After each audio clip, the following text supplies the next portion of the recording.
Right now, students, we are going to discuss economic growth and development. If you compare to economic growth between a democratic country and a non-democratic country, what differences you will find?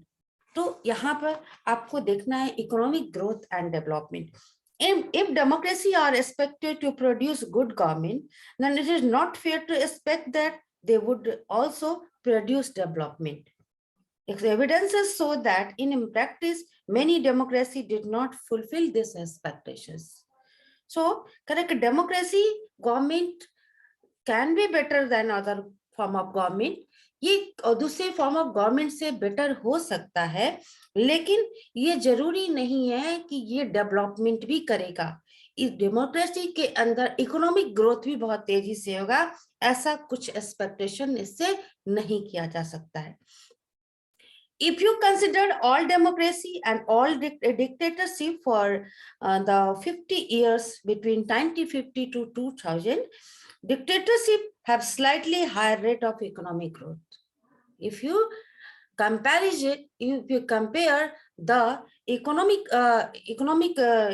development in democratic country and between dictatorship, you will find that in a dictatorship a country where there is a dictatorship, and that country is more that country has progressed a lot in economic sphere in comparison to democratic country के तुलना में dictatorship जहां पर है वहां पर economic growth ज्यादा अधिक हुआ है.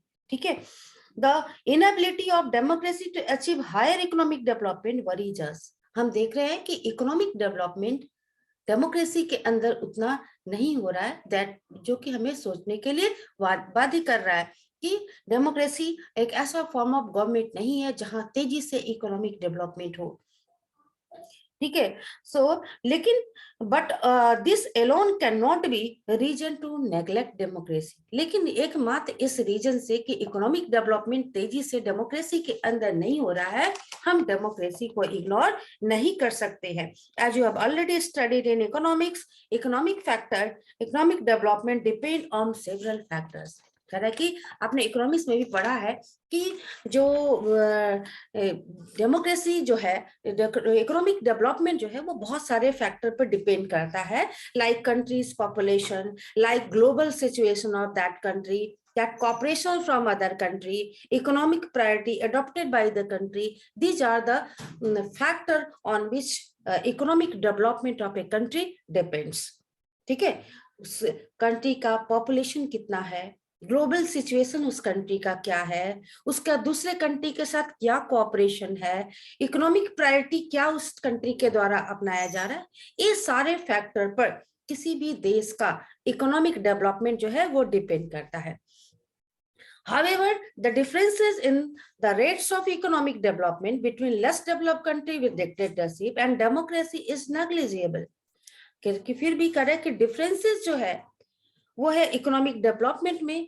तो एक छोटा सा कंट्री जो कि वैसा छोटा कंट्री जो कि जहां पर डिक्टेटरशिप है और एक डेमोक्रेसी जो एक डेमोक्रेटिक कंट्री, अगर इन दोनों में हम कंपैरिजन करें तो हमें इसमें डेवलपमेंट जो है डेमोक्रेटिक कंट्री के अंदर इकोनॉमिक डेवलपमेंट जो है वो नेग्लिजिबल है. कहने का मतलब है कि वो बिल्कुल कम है कंपेयर टू डिक्टेटरशिप. डेमोक्रेसी के अंदर जो डेवलपमेंट है, इकोनॉमिक डेवलपमेंट है, that is very less. Overall we can not say that democracy is a guarantee of economic development, but we can expect democracy not to lag behind dictatorship in this respect. कर रहे कि overall हम ये कह सकते हैं कि democracy जो है वो इकोनॉमिक डेवलपमेंट की गारंटी नहीं है. It is not a guarantee of economic development, but हम एक्सपेक्ट जरूर कर सकते हैं कि डेमोक्रेसी जो है इस मामले में, यानी कि डिक्टेटरशिप वाले मामले में भी, इकोनॉमिक डेवलपमेंट मामले में भी वो किसी और फॉर्म ऑफ गवर्नमेंट से पीछे नहीं रहे, डिक्टेटरशिप से पीछे नहीं रहे.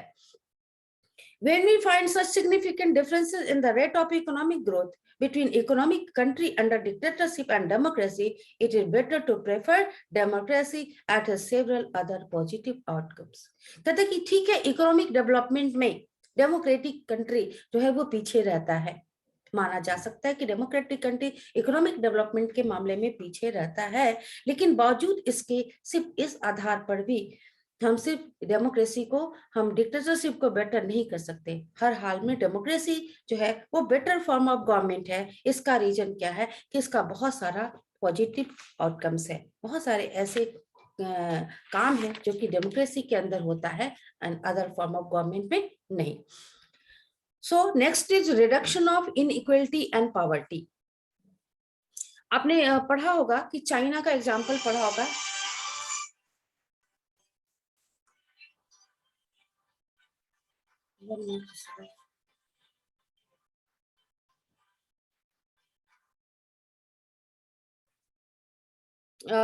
चाइना का एग्जाम्पल आपने पढ़ा होगा कि चाइना में अकाल पड़ा था और इकोनॉमिकली वो बहुत ज्यादा डाउन हो गया था, लेकिन बिसाइड दिस उसका इकोनॉमिक कंडीशन जो है वो इंडिया से बेटर था। क्यों? क्योंकि इंडिया की जो गवर्नमेंट है वो सबसे पहले उसका प्रायोरिटी क्या था? प्रायोरिटी क्या होता है? वैसे लोग जिनकी बेसिक फैसिलिटी अवेलेबल नहीं है उन्हें बेसिक सुविधाएं देना, ठीक है। वैसे लोगों जो कि पिछड़े हुए हैं उनको ऊपर लाना, ये नहीं कि कुछ समाज के कुछ वर्ग को लेकर डेवलपमेंट हो जाए और कुछ समाज का कुछ वर्ग डेवलप हो जाए जबकि दूसरा जो लोग है वो डेवलप नहीं हो। तो ये सारी चीज मतलब पूरे समाज का उत्थान, पूरे समाज के हर वर्ग, एक वर्ग का डेवलपमेंट डेमोक्रेसी का मेन मकसद होता है। तो perhaps more than development, it is reasonable to expect democracy to reduce economic disparities. Even when a country achieve economic growth, when a country achieve economic growth, will wealth be distributed in a such a way that all citizens of country will have a share and lead a better life. कि development तो होता ही है, लेकिन democracy से ये expectation होता है कि it will reduce the disparity, economic disparity को ये खत्म करेगा। जब इकोनॉमिक ग्रोथ देश का होगा तो it will be distributed among all the citizens, सारे लोगों के बीच डिस्ट्रीब्यूटेड इस तरह से होगा ताकि सारे लोग बेटर लाइफ जी सके। देन इकोनॉमिक ग्रोथ जो है that is accompanied by increase inequality among the people. क्या इकोनॉमिक ग्रोथ को डेमोक्रेसी के अंदर, क्या इकोनॉमिक ग्रोथ को इकोनॉमिक इनइक्वालिटी इकोनॉमिक क्या डेमोक्रेसी को इंक्रीज, जो समाज में असमानताएं हैं डेमोक्रेसी के अंदर, जो समाज में असमानताएं हैं, जो समाज में डिफरेंसेस है, क्या उसके साथ डेमोक्रेसी के ग्रोथ को जोड़ा जा सकता है? और do democracy lead A just and distribution of good and opportunity? क्या डेमोक्रेसी जो है वो जो अपॉर्चुनिटीज है, जो गुड्स है, उसका वो जुडिशियली, उसका वो न्यायिक रूप से डिस्ट्रीब्यूशन कर सकता है? क्या वो जस्ट डिस्ट्रीब्यूशन कर सकता है? तो यहाँ 2-3 क्वेश्चन आ रहा है कि पहला ये कि क्या जो इकोनॉमिक डेवलपमेंट होता है, जो डेमोक्रेसी के अंदर जो इकोनॉमिक डेवलपमेंट होता है, क्या उसका सारा डिस्ट्रीब्यूशन इक्वल हो जाए, या इकोनॉमिक ग्रोथ जो है उसको डेमोक्रेसी के साथ जोड़ा जा सके? ठीक है, अगर इकोनॉमिक डेवलपमेंट होता है तो उसके बीच क्या इकोनॉमिक डिफरेंसेस भी बढ़ेंगे, लोगों में आर्थिक असमानताएं भी बढ़ेंगी, या डेमोक्रेसी क्या जितने भी यहाँ पे गुड्स और अपॉर्चुनिटी है उनका इक्वल डिस्ट्रीब्यूशन सिटीजन में हो जाए? तो डेमोक्रेसी आज based on political equality. Democracy, as you have studied in the case of India, that democracy is based on equality, and in our preamble it has been written that people will get equality, people will get equality opportunity, equality in opportunity, equality in politics, equality in social life, equality in economic life. So यहाँ पर democracy जो है वो सारे equality पर base है। यहाँ पर डेमोक्रेसी को पॉलिटिकल इक्वलिटी की बात कर रहा है कि डेमोक्रेसी जो पॉलिटिकल इक्वलिटी पे बेस है, तो पॉलिटिकल इक्वलिटी पे कैसे बेस है? All individual have equal right to elect their representatives, we are having right to choose our representative, and everyone has got this right, either he is of any religion, caste, sex, gender. Parallel to the process of bringing individual into the political arena or the on equal footing, इसके अलावा लोगों को ये भी अधिकार दे दिया गया है लोगों को ये भी अधिकार दे दिया गया है कि लोग जो है वो राजनीति में पार्टिसिपेट भी करें, इलेक्शन लड़े, ठीक है, कॉन्टेस्ट करें, तो ये भी उन्हें दे दिया गया है। तो यहाँ पर कह रहे हैं कि जब पॉलिटिकल एरिना में हमें इक्वल फुटिंग दे दिया गया है, तो we find growing economic inequality. जब हमें राजनीतिक रूप से समान अधिकार दे दिया गया है, तो ये इकोनॉमिक इक्वलिटी को भी हम यहाँ पर ग्रो करते देख सकते।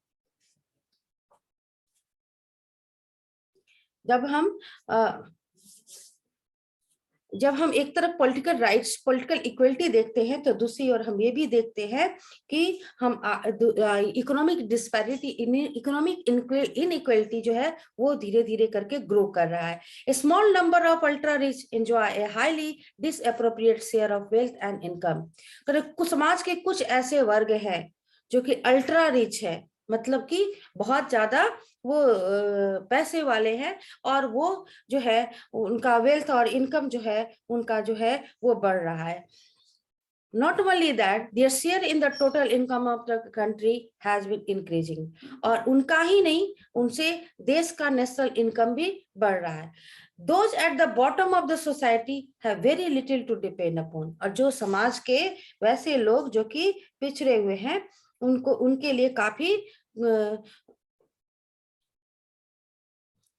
those at the bottom of the society have very little to depend upon. Their income have been declining. लेकिन समाज के वैसे वर्ग जो कि पिछड़े हुए हैं, उनके लिए उनको वो सारी सुविधाएं नहीं है, वो सारे साधन नहीं है जो कि रिच पीपल के लिए है। उनका इनकम जो है वो घटता जा रहा है, and they are not able to fulfill their basic need like food, cloth and education, health, ये बेसिक सुविधाएं भी उन्हें नहीं मिल पा रही है। तो आप देख रहे हो कि समाज का एक वर्ग जो है रिच है, जो अपनी सारी रिक्वायरमेंट को पूरा कर रहा है, अपने इनकम से नेशनल इनकम को डेवलप कर रहा है, लेकिन दूसरी ओर समाज के वैसे वर्ग भी है जिनका इनकम गिरता जा रहा है, and they are unable to fulfil their basic requirements. In actual life, democracy do not appear to be very successful in reducing economic disparity. अगर एक्चुअल लाइफ में देखा जाए तो डेमोक्रेसी जो है इकोनॉमिक डिसपैरिटी, इकोनॉमिक इनइक्वालिटी को रिड्यूस नहीं कर पा रहा है। आर्थिक असमानता जो है उसको वो रिप्लेस नहीं कर पा रहा है। सबको बराबर इनकम नहीं मिल रहा है। सब यहाँ पे एक अच्छा खासा गैप है। कुछ लोग बहुत रिच हैं, कुछ लोग बहुत पुअर हैं। In class 9 economic textbook, you have already studied that poverty in India. The poor constitute a large proportion of our voter and no party will like to lose their votes. कह रहे हैं कि अगर हमने class 9 में आपने पढ़ा होगा कि पॉवर्टी इन इंडिया, इसमें आपने देखा कि पुअर लोग जो है वो बहुत बड़ी संख्या में है, वो एक लार्ज प्रोपोर्शन में है और वो वोट देते हैं। तो कह रहे कि कोई भी पार्टी नहीं चाहती है कि वो इनका वोट लूज करे, ठीक है। Yet democratically elected government do not appear to be keen to address the question of poverty as would expect them to. ठीक है, लेकिन दूसरी ओर ये भी है कि डेमोक्रेसी के अंदर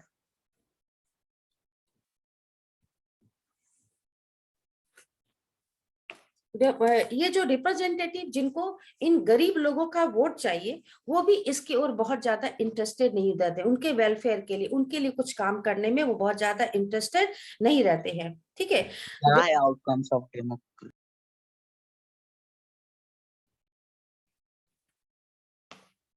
क्या हुआ? एनीवन? सो कह रहे हैं कि ये जो लीडर्स जो है, इलेक्टेड गवर्नमेंट्स जो हैं, they are elected by the poor people बहुत बड़ी संख्या में जा करके उनको वोट देते हैं। Beside this they were not very much interested to do for that, जैसा कि उनसे एक्सपेक्टेशन किया जाता है कि गरीब लोग उनका वोट दे रहे हैं तो वो जनता के गरीब लोगों के कल्याण के लिए काम करेंगे, बट ऐसा होता नहीं। The situation is much worse in some other country. In Bangladesh more than half of the population live in poverty. अगर बांग्लादेश में देखा जाए तो आधा से अधिक लोग जो है गरीब है। People in several poor country are now dependent on rich country even for food supply.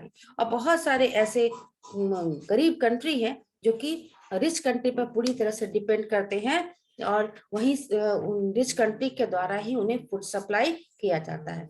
तो आप देख रहे हो कि डेमोक्रेसी जो है वो कोई सारे प्रॉब्लम का सॉल्यूशन नहीं है। यहाँ पर इकोनॉमिक डिस्पैरिटी है, यहाँ पे समाज के बीच डिफरेंसेस हैं। तो ये सब आप देख रहे हो कि जो नेता लोग चुनते हैं वो भी सारी समस्याओं का सॉल्व नहीं करते हैं। Accommodation of social diversity, do democracy lead to peaceful and harmonious life among citizen? क्या डेमोक्रेसी के वजह से लोग शांतिपूर्ण और हार्मनी लाइफ जीते हैं? क्या सारे नागरिकों के बीच हार्मनी होता है? It will be a fair expectation that democracy should produce a harmonious social life. We have seen in the earlier chapter how democracy accommodates various social division. We saw in the first chapter how Belgium has successfully negotiated differences among ethnic ethnic populations. करें कि हम इस चीज को देख चुके हैं कि डेमोक्रेसी जो है वो डेमोक्रेसी जो है वो सब कुछ को एकोमोडेट करने का काम करती है। और हमने इसको बेल्जियम के केस में देखा है। बेल्जियम में आपने देखा कि किस तरह से डिफरेंट एथनिक ग्रुप के बीच एकोमोडेशन हुआ और किस तरह से पावर्स का डिस्ट्रीब्यूशन किया गया। तो ऐसा है डेमोक्रेसी के अंदर जो है वो सोशल डाइवर्सिटी को एकोमोडेट किया जाता है, सोशल डाइवर्सिटी को मिला करके शासन चलाया जाता है। Democracy usually develop a procedure to conduct their competition. This reduces the possibility of this tension becoming explosive or violent. Democracy के अंदर क्या होता है कि जो कंपटीशन डेवलप होता है, ठीक है, ये कंपटीशन डेवलप करती है, एक procedure to conduct their competition conduct करती है। और इनके बीच ये एक सिचुएशन आ जाता है कि ये कभी एक्सप्लोसिव हो सकता है, कभी वायलेंट हो सकता है। आप देखते हो कि डेमोक्रेसी के अंदर जितने पॉलिटिकल पार्टी जो का कंपटीशन होता है उसमें कितनी तरह की घटनाएं घट जाती है। You have seen in the case of West Bengal एंड अभी आप देख रहे हो यूपी का है, यूपी में है, पंजाब में है। तो आप ये देख रहे हो जो इलेक्शन का टाइम में किस तरह से कंपटीशन देखने को मिलता है। तो इससे टेंशन भी बन सकता है, इससे एक्सप्लोसिव भी हो सकता है, ये वायलेंट भी हो सकता है। No society can fully and permanently resolve conflict among different groups, but we can certainly learn to respect this differences and we can also evolve mechanism to negotiate the differences. यदि कोई भी society जो है वो पूरी तरह से जितने भी समाज हैं, समाज के जितने भी सोशल ग्रुप्स हैं, उनके डिफरेंसेस को, उनके कॉन्फ्लिक्ट को पूरी तरह से सॉल्व नहीं कर सकता। लेकिन हम ये जस्ट सर्टेनली जरूर कह सकते हैं कि डेमोक्रेसी के अंदर हम ये सीखते हैं कि हमें इन डिफरेंसेस को कैसे हमें रेस्पेक्ट देना है। We respect these differences and we can also evolve mechanism to negotiate the differences। और हम एक ऐसा मैकेनिज्म डेवलप करते हैं कि इन डिफरेंसेस के बीच निगोशिएशन हो सके, शांति वार्ता हो सके, इन प्रॉब्लम्स को, इनके डिफरेंसेस को कैसे सॉल्व किया जा सके। So democracy is best suited to produce this outcome। और डेमोक्रेसी इसमें बेस्ट है, वो सोशल डिफरेंसेस को कम करके हार्मनी क्रिएट करता है, निगोशिएट करता है, ताकि सारे प्रॉब्लम्स को सॉल्व किया जा सके। तो बेस्ट डेमोक्रेसी इसके लिए बेस्ट है। Non democratic regime often turn a blind eye or to suppress internal social difference. अगर नॉन डेमोक्रेटिक कंट्री के अंदर आप देखा जाए तो वो ऐसी चीजों की ओर बिल्कुल अनदेखा कर देता है। क्या लोग आपस में सोशल ग्रुप्स लड़ रहे हैं, झगड़ रहे हैं, क्या उनके बीच डिफरेंसेस है, government is not trying to see that, वो देखने भी नहीं पसंद करते। और या फिर उसको कुछ ऐसे तरीके अपनाते हैं, कठोर तरीके अपनाते हैं, ताकि इन रीजनल डिफरेंसेस को कम किया जा सके, खत्म कर दिया जाए। Ability to handle social differences, division and conflicts in this a definite plus point of democratic regime. But the example of Sri Lanka reminds us that democracy must fulfill two conditions in order to achieve this outcome. तो democracy एक ऐसा शासन है जो कि social differences को handle करता है, ठीक है। जो समाज में जो सोशल डिविजन्स हैं, सोशल कॉन्फ्लिक्ट्स हैं, उनको वो हैंडल कर लेता है। लेकिन अगर हम श्रीलंका के एग्जांपल्स को देखें अगर हम श्रीलंका के एग्जाम्पल को देखते तो हम ये रिमाइंड करते हैं कि वहां पर डेमोक्रेसी की क्या स्थिति हो गई थी। आपने देखा कि किस तरह से सारा शासन जो था वो सिंहाला कम्युनिटीज के हाथों में चला गया था। तो इस आधार पर हम इसके दो आउटकम देखते हैं। अगर श्रीलंका के एग्जाम्पल देखें तो हम इसके आधार पर दो आउटकम देखते हैं। पहला है, it is necessary to understand that democracy is not simply ruled by majority opinion. ये कहता है कि ये इस बात पर ध्यान देना होगा, इस बात पर देखना होगा कि डेमोक्रेसी जो है वो simply rule by majority opinion नहीं है। ठीक है, the majority always need to work with the minority so that the government function to represent the general view. Yes, majority को हमेशा माइनॉरिटी के साथ मिलकर के काम करना होगा। जब वो माइनॉरिटी के साथ काम करेंगे तब उसका व्यूज होगा, जनरल होगा। और आपने यही देखा था श्रीलंका में कि मेजोरिटी ने शासन संभाला but minority was completely ignored, है ना। माइनॉरिटी को तमिल एलम जो बनाने की डिमांड चल रही थी और समाज का एक कम्युनिटी जो कि बिल्कुल अलग हो गया था से तमिल वर्ग जो थे वो अलग हो गए थे। तो वो चीज नहीं होना चाहिए, माइनॉरिटी को भी साथ में मिलकर के काम करना होगा, तब जाकर के डेमोक्रेसी सक्सेसफुल होगा। तो यहाँ पर मेजोरिटी और minority opinion are not permanent, ना तो मेजोरिटी का ओपिनियन परमानेंट है और न ही माइनॉरिटी का ओपिनियन परमानेंट होगा।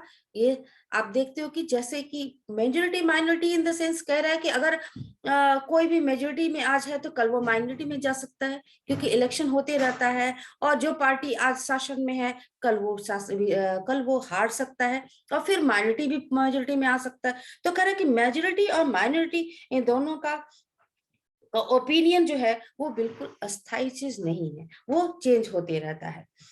Next is, it is also necessary that rule by majority does not become rule by majority community in term of religion or race or linguistic group etc.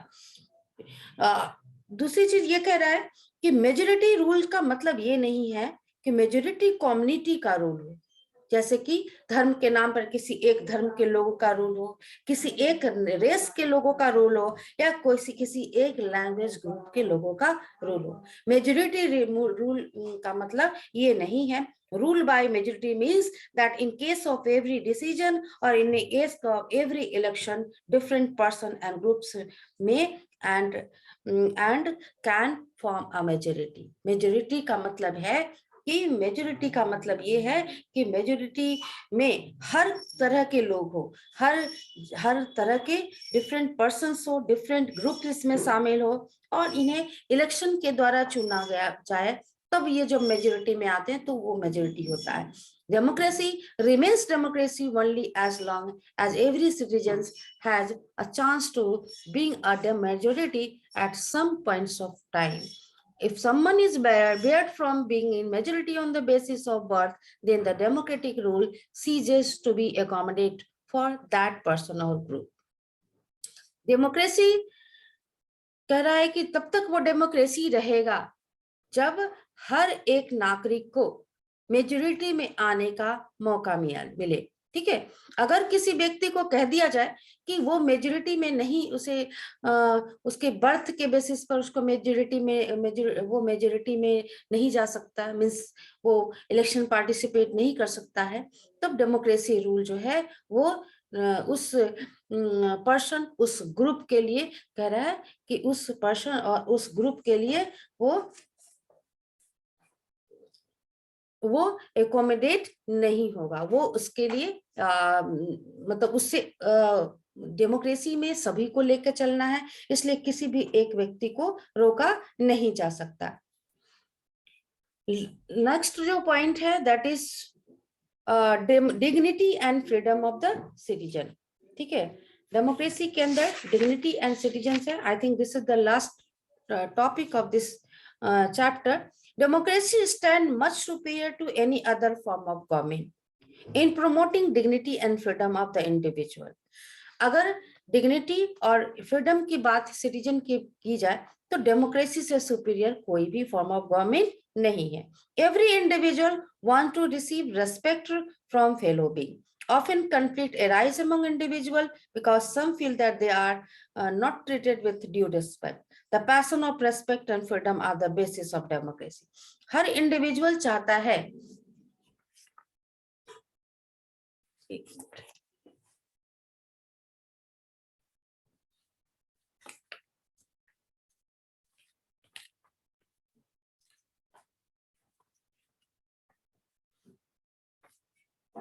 Her individual चाहता है उसे respect मिले दूसरे लोगों से, और कभी कभी किसी इंडिविजुअल का किसी के साथ कॉन्फ्लिक्ट भी हो जाता है, किस अपने मतलब रेस्पेक्ट के नाम पर कि उसे उसका रेस्पेक्ट नहीं मिल रहा है। तो ये जो पैशन ऑफ रेस्पेक्ट और फ्रीडम है, ये डेमोक्रेसी पर बेस्ड है। Democracies throughout the world have recognise this at least in principle. Democracy का प्रिंसिपल ही लोगों को डिग्निटी और रेस्पेक्ट दिलाता है, फ्रीडम दिलाता है। This has been achieve in various degrees in various democracies. For society which have been built for long on the basis of subordination and domination, it is not a simple matter to recognize that all individuals are equal. बहुत सारे democracy के द्वारा इसे achieve किया गया है society में, जो कि बहुत लंबे समय के बाद जब सरकारें बनी हैं, बहुत लंबे समय में दूसरे के बहुत लंबे समय तक दूसरे के कंट्रोल में रहने के बाद, दूसरे के गुलामी में रहने के बाद जब सरकारें बनी हैं, तो उन्हें ये एहसास होना चाहिए कि सारे इंडिविजुअल्स जो है वो इक्वल है। ठीक है, बहुत सारे ऐसे कंट्री हैं जो कि दूसरे देशों के कंट्रोल में रहे हैं, बहुत सारा देश गुलाम रहा है, तो उन्हें ये रिकॉग्नाइज होना चाहिए कि सारे इंडिविजुअल इक्वल है। Talk the case of dignity of women, most society across the world were historically male dominated society. अगर वुमेन की बात किया जाए, तो वुमेन के सम्मान की बात की जाए, तो ज्यादातर वर्ल्ड में ऐसी सोसाइटी है जहां जो कि मेल डोमिनेटेड है। Long struggle by women have created some sensitivity today that respect to and equal treatment of women are necessary ingredients of democratic society, or women are struggling for a long time for getting equal treatment in the society। ठीक है, तो अब बहुत लंबे समय से संघर्ष के बाद अब इसे माना जाता है कि डेमोक्रेटिक सोसाइटी का एक इम्पोर्टेंट इंग्रेडिएंट है कि वुमेन को भी इक्वल दर्जा दी जाए। That does not mean that women are actually always treated with respect, but once the principle is recognized, it becomes easier for women to wage a struggle against what is now unacceptable legally and morally। करें कि ये जो अब democracy का एक principal बन गया है, इसका मतलब ये नहीं है कि औरतों को सम्मान मिल गया, बल्कि इसका मतलब ये है कि अब ये वुमेन के स्ट्रगल के लिए ये थोड़ा आसान हो गया और थोड़ा लीगली हो गया। ठीक है, अब ये अनरिस्पेक्टेबल हो गया, लीगल हो गया, मोरल हो गया, तो अब औरतों को अपने लिए फाइट करना, अपने लिए स्ट्रगल करना जो है वो और ज्यादा आसान हो गया है। This unacceptability would not have legal basis because the principle of individual freedom and dignity would not have the legal and moral face there. The same is true of caste inequality। कहते हैं कि लेकिन ये जो इसका कोई legal basis नहीं है। ठीक है, वुमेन की इक्वलिटी का कोई लीगल बेसिस नहीं है, क्योंकि इंडिविजुअल फ्रीडम और डिग्निटी जो है, इसका जो सिद्धांत है वो लीगल और मोरल फेस उसका नहीं है। और यही स्थिति आप कास्ट इनइक्वलिटी में भी देखते हो। Democracy in India has strengthened the claim of disadvantage and discriminated caste for equal status and equal opportunity. There are instances still of caste-based inequality and atrocity, but this lack of moral and legal foundations. Perhaps it is the recognition that make ordinary citizens value their democratic rights. हम अपने देश में देखते हैं कि हम लोगों को इक्वल सब कुछ इक्वलिटी में मिल गया है, इक्वल अपॉर्चुनिटी मिल गया है, इक्वल स्टेटस मिल गया है, राइट टू इक्वलिटी के अंदर। ठीक है, लेकिन सब कुछ होने के बावजूद इंडिया में ये जो भेदभाव है, इंडिया में जो डिफरेंसेस हैं और कास्ट के बीच, वो बहुत लंबे समय से चली आ रही हैं और बहुत लंबे समय से स्ट्रगल चल रहा है कि उन्हें बराबर का दर्जा दिया जाए। लेकिन आज भी आज भी कास्ट बेसिस डिस्क्रिमिनेशन है, डोमिनेशन है, ये आज भी देखने को मिलते हैं। लेकिन इनके फेवर में लॉज बनाए जा रहे हैं, इनके फेवर में कोई कानून या कोई मोरल सपोर्ट इन्हें नहीं मिलता। लेकिन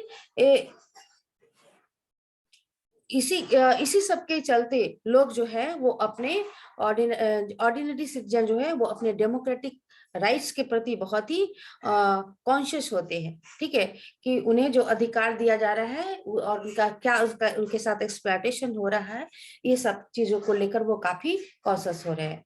Expectation from democracy always function as the criteria for judging any democratic country. What is most distinctive from democracy is that its examination never gets over. कह रहे हैं कि डेमोक्रेसी का एग्जामिनेशन कभी खत्म नहीं होता। डेमोक्रेसी पर हमें हमेशा सवाल उठाए जाते हैं, हमेशा क्वेश्चन होता है, हमेशा इसे जज किया जाता है। As democracy passes one test, it produce another test. एक टेस्ट पास करता है, दूसरा टेस्ट उसके पास फिर आ जाता है। And as people get some benefits of democracy, they ask for more and want to make democracy even better. अगर उन्हें एक बेनिफिट मिलता है, वो दूसरे बेनिफिट की मांग करने लगते हैं और डेमोक्रेसी को और बेटर बनाने की मांग करने लगते हैं। That's why when we ask people about the way democracy function, they will always come up with more expectation. इसलिए जब भी डेमोक्रेटिक फंक्शन की बात की जाती है तो लोगों को बहुत ज्यादा एक्सपेक्टेशन हो जाता है, बहुत सारी शिकायतें भी हो जाती है। The fact that people are complaining is itself a testimony to the success of democracy. It shows that people have developed awareness and ability to respect and look critically or power holder and high and the mighty. तो अब क्या है, fact ये है कि लोग जो है वो डेमोक्रेसी को टेस्ट को लेकर और डेमोक्रेसी के सक्सेस को लेकर लोग कंप्लेन कर रहे हैं, और ये इस चीज को दिखाता है कि लोग अब अवेयर हो गए हैं। लोग अब उन्हें वो हर चीज को अब क्रिटिकली देखने लगे हैं, ठीक है। अब लोग जो है वो हर चीज को क्रिटिकली देख रहे हैं। तो कह रहे कि पब्लिक एक्सप्रेशन और dissatisfaction with democracy show the success of democratic product. और जो इस तरह से लोगों का जो एक्सप्रेशन है और लोगों का डिससेटिस्फैक्शन है डेमोक्रेसी को लेकर के, ये डेमोक्रेटिक प्रोजेक्ट को सक्सेस कर रहा है। It transform people from the status of subject into that of a citizen. ये जनता को एक नागरिक बना रहा है। And most individual today believe that their vote make a difference to the way and government is run and to their own self interest. Okay, तो ज्यादातर इंडिविजुअल आज के डेट में ये बिलीव करते हैं कि वोट्स के द्वारा डिफरेंसेस लाया जा सकता है, गवर्नमेंट को चेंज किया जा सकता है, और लोग अपने सेल्फ इंटरेस्ट के अनुसार अपने राइट का प्रयोग करके वो बहुत कुछ कर सकते हैं। तो this was the chapter that I completed today. And आपको इससे संबंधित जो भी क्वेश्चंस होगा, और इसमें देखो क्वेश्चन जो 3-4 आ रहा है, how does democracy produce accountable responsible and legitimate government. तो सबसे पहले हम लोगों ने डिस्कस किया है कि कैसे वो अकाउंटेबल है, कैसे वो रिस्पॉन्सिव है, कैसे वो लेजिटिमेट गवर्नमेंट है। And what are the condition under with democracy accommodate social diversities. If I will get some notes, I will send you, ठीक है, और आप लोग थोड़ा सा उसको करिए। But this is your chapter for the final examination. I think मैंने सिलेबस देखा था, तो थोड़ा पढ़िए, जो कुछ भी प्रॉब्लम होगा फिर हम लोग डिस्कस करेंगे। Okay, just I'm ending my class.